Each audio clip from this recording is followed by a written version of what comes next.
আসাদ সরকারের পতনের পরপরই পাল্টে গেছে মধ্যপ্রাচ্যের ভূ রাজনীতির দীর্ঘদিনের প্রতিষ্ঠিত বহু সংজ্ঞা।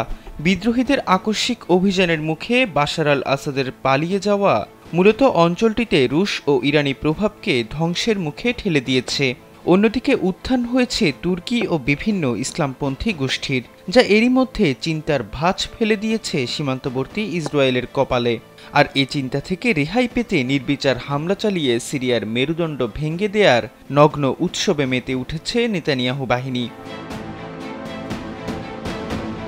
গণমাধ্যমের খবরে বলা হয়, বিদ্রোহীদের বিজয়ের পর থেকে এখন পর্যন্ত সিরিয়ার বিভিন্ন সামরিক অবকাঠামো লক্ষ্য করে ১০০-র বেশি বিমান হামলা চালিয়েছে ইসরায়েলি বিমান বাহিনী।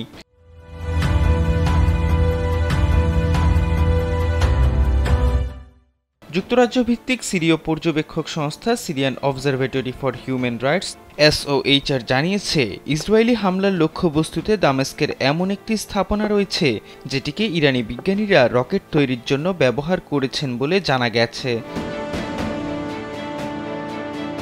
সরকার পতনের পর এরই মধ্যে সিরিয়ার গুরুত্বপূর্ণ ৩টি বিমানবন্দর পুরোপুরি ধ্বংস করে দিয়েছে ইসরায়েল। এগুলো হলো উত্তর সিরিয়ার কামিশহিলিতে একটি, হোমসে একটি এবং দামেস্কের মেজ্জহ বিমানবন্দর। এছাড়াও সামরিক সদর দপ্তর, গোলাবারুদ মজুদাগার সহ বিভিন্ন গুরুত্বপূর্ণ অবকাঠামোতে হামলা চালিয়েছে নেতানিয়াহুর বাহিনী।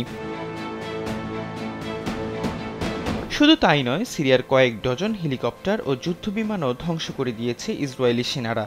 এ সময় আসাদ সরকারের হাতে থাকা রাসায়নিক অস্ত্র সংরক্ষণাগারেও হামলা চালানো হয়েছে বলে দাবি করেছে ইসরায়েল। মূলত বিদ্রোহীদের হাতে এসব গুরুত্বপূর্ণ স্থাপনা ও সামরিক সরঞ্জাম যাওয়া ঠেকাতে এমন ধ্বংসযজ্ঞ চালাচ্ছে বলে দাবি করে তেল আবিবের সেনারা। এদিকে সিরিয়ায় সরকারহীনতার সুযোগ নিয়ে গোলান মালভূমি দখল করে নিয়েছে ইসরায়েল।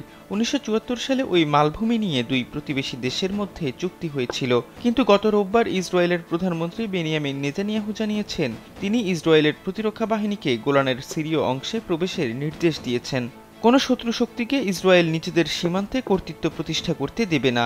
সিরিয়ার সঙ্গে গোলান নিয়ে যে চুক্তি হয়েছিল তা সেখানকার সরকার পতনের সঙ্গে সঙ্গেই ভেঙে গেছে।